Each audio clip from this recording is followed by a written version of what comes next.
Alright mga kapatid, balitang West Philippine Sea ulit tayo mga tol, no? Isang barko ng China o Chinese fishing vessel ng China sumadsad o isinadsad ng sadya, no? Malapit dito sa Pag-asa Island, pero hindi pa masabi ng AFP kung ito nga ba ay sinadya na isadsad o dahil daw sa masamang panahon.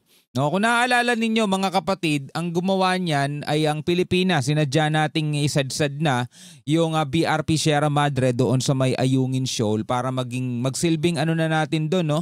Outpost. Ngayon hindi natin alam kung ano ang plano ng China mga kapatid, dahil alam naman natin etong Pag-asa Island o mga Pag-asa Cay ay inaangkin na nila at sinasabi nga nilang in full control na sila dyan. Di ba naglabas pa sila ng video na kung saan yung mga tauhan nila nagpunta doon at inangat yung kanilang bandila mga tol. Pero ang balita naman dito mga kapatid ay inalis na daw itong barkong to. So ano kaya ang dahilan? Ito nga ba'y dahil sa masamang panahon o talagang sinadya nilang isadsad kaso sumablay? Ano sa tingin ninyo mga tol? No? Panoorin na lamang natin to mula rito sa GMA 24 Oras. Pero bago natin to simulan, huwag mong kalimutan mag-subscribe. Click mo na rin ang notification bell para ma-notify ka whenever na may mga bago tayong reaction video tulad nito. Kung na natin patagalin pa, panoorin na natin to mga tol. Sa ibang balita, sumadsad ang isang Chinese fishing militia vessel ilang kilometro ang layo mula sa Pag-asa Island. Malapit sa Pag-asa Island. Ang AFP hindi masabi kung sadya itong isinadsad doon o dahil ba sa masamang panahon. Nagbabalik si Chino Gaston. Nitong Sabado sa gitna ng masamang panahon, namataan ng mga mangingisda sa Pag-asa Island ang fishing vessel na ito na sumadsad sa mga bahura wala pang 2 kilometro mula silangan ng Pag-asa Island. Grabe, wala pang 2 kilometro. Ayon sa Kalayaan Island LGU, low tide noong sumadsad ang barko na sa kanilang pagkakakilala ay bahagi ng Chinese fishing militia. Dakong alas 5:30 ng hapon, natanggal din daw ang barko nang hatakin ng 2 kasamahang fishing vessel. So natanggal. So ibig sabihin hindi intensyon na panatilihin na yan o gawing stranded na dyan para manatili ang kanilang presensya. O baka hindi lang kasi masyadong maayos yung pagkakasadsad, hindi ka panipaniwala kaya inalis. No, sinubukan nilang maalis naalis naman. Kung hindi naalis o baka sakali, no? May mga naiwan pa nga doon na parang floating buoy or floating anchor na tinatawag nila. Hindi rin nila mapuntahan ngayon gawa nung malakas daw yung alon. May humilang 2 na Chinese fishing militia rin. Tapos ang ano nila ay patras yung hila nila nung nabahurang barko. Kinumpirma ng Naval Task Force 42 ng AFP ang pagkakasadsad ng barko sa eastern reefs ng Pag-asa Island. Hindi masabi ng AFP kung ang Chinese ship ay sumadsad dahil sa masamang panahon o sadyang isinadsad. Pero nakakasira ng bahura talaga yung mga ganyan eh. Ang residente na si Larry Hugo ang isa sa mga nag-report tungkol sa Chinese vessel. Ang picture nito'y kanyang ipinost sa kanyang social media page. Pangamba niya, baka ginagaya raw ng mga Chino ang sadyang pagkakasadsad ng BRP Sierra Madre sa Ayungin Shoal. Rumisponde rin daw ang PCG sa Pag-asa para makumpirma ang ulat mula sa mga residente at kung posibleng tulungan sana ang Chinese ship.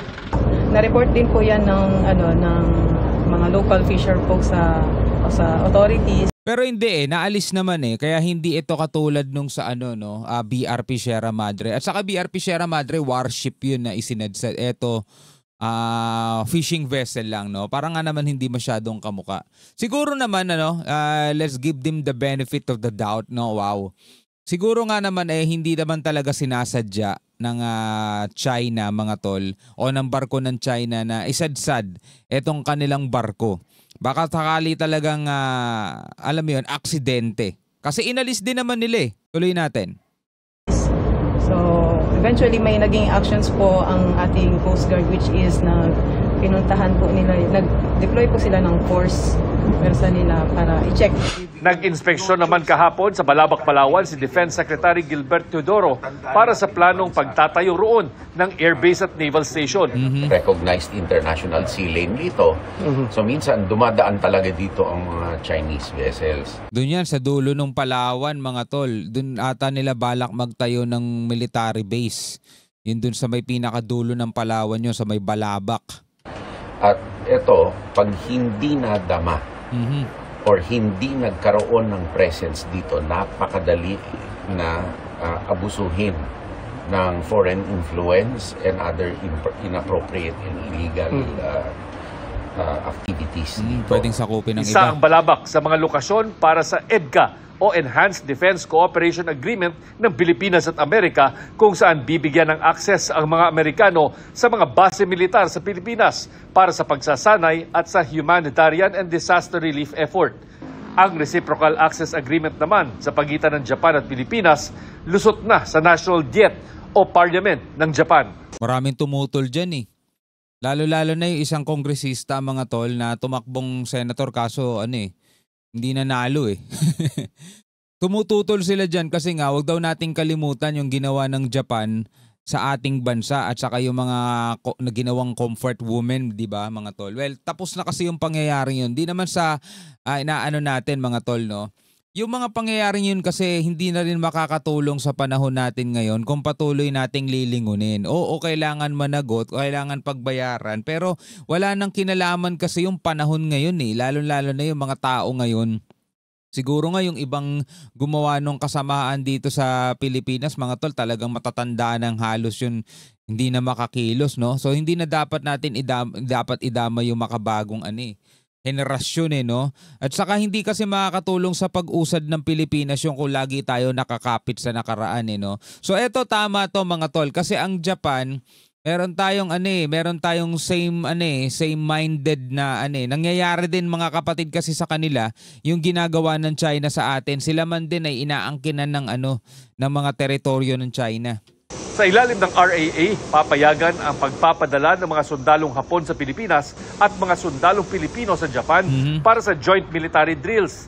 Naunang naaprubahan ng ating Senado noong Disyembre ang RAA na katulad ng VFA o Visiting Forces Agreement ng Pilipinas at Amerika. Kabilang ang ito sa mga hakbang para protektahan ang ating soberenya sa gitna ng mga banta sa ating teritoryo, lalo sa West Philippine Sea. Kailangan natin talagang kumuha ng maraming kakampi, ng maraming suporta. Lalo na ngayon, hindi naman talaga ganun kalakas ang puwersa natin. Sabi ni PCG Commodore at spokesperson for the West Philippine Sea, Jay Tariela, ipagpapatuloy ng mga susunod na administrasyon ang kasalukuyang paninindigan sa paglaban sa ating teritoryo. Sana, di ba paano kung pro-China yung susunod na administrasyon? Paano ipagpapatuloy yan? Para sa GMA Integrated. Di ba? Yun ang problema dun. Paano kung pro-China yung next na administration natin? Well, basa tayo ng ilan sa mga comment, mga tol. Para at least makita natin yung pulso ng bayan, no? Alvin Lapitan Carilla, shoutout na rin sa'yo. Sabi, grabe naman yung nag-promise na magje-jet ski. Akala ko sa Scarborough Shoal, ba't sa Hague pumunta? Grabe, politika, no? Illegal yan dyan, no mercy. Sus, saan na makabago advance nyo gamit na makadetect ng milya-milya, baka tulog lang kayo PCG. Sabing ganun ito, galit na galit sa PCG Sabi naman dito, sadsad parang si Baby Sadsad sa survey. Tapos dito, pinasadsad para ang kinin na naman, hindi tayo pinanganak kahapon lang, para hindi natin alam yan, alam na di, sabing ganun. Sabi naman nito ni dapat lang i-water canon yan para malaman ng China na marunong din tayo lalo na sa loob. Nasa loob na sila. Well, kasi mga kapatid, no, ayon sa mga panonood ko ng iba't ibang pang mga balita, is tungkulin din kasi ng Pilipinas na i-de-escalate natin. Hanggat maaari, wag nating palalain yung tensyon na nangyayari dito sa West Philippine Sea. Well, hindi natin talaga kontrolado ang nasa isip ng China. Hindi natin kontrolado kung ano yung pwede nilang maging galaw. Pero hindi natin kailangan kasing sabayan. No, kung tayo ay magiging magpapadalos-dalos tayo at tayo ay gagawa ng mga bagay na pwede maging mitya para magkaroon ng kaguluhan, inilalagay lang natin yung sarili nating bansa sa mas lalong mahirap na sitwasyon. Kung mahirap na yung sitwasyon natin ngayon mga tol, sa hirap ng buhay, kapag tayo ay nagpadalos-dalos dito sa West Philippine Sea, inilalagay pa natin yung sarili natin sa mas lalong ikahihirap natin. Kumbaga para tayong kumukuha ng kanyon na itinututok na mismo natin sa sarili natin. Kaya hayaan lang natin muna kung paano magpasya itong administrasyon, itong ating mga otoridad. Ibigay na lamang natin ang tiwala sa kanila. Total, sila naman na mas nakakaalam kung ano ang nararapat na gawin o pagkilos para harapin itong mga ganitong klaseng problema o dispute dito sa West Philippine Sea, mga kapatid. Pero bilang mga Pilipino, syempre, ano ang masasabi ninyo? Ano sa tingin ninyo? Sumadsad o sadyang isinadsad? No, comment kayo sa ibaba. Hanggang sa muli, ako nga pala si Shobal D. Peace out.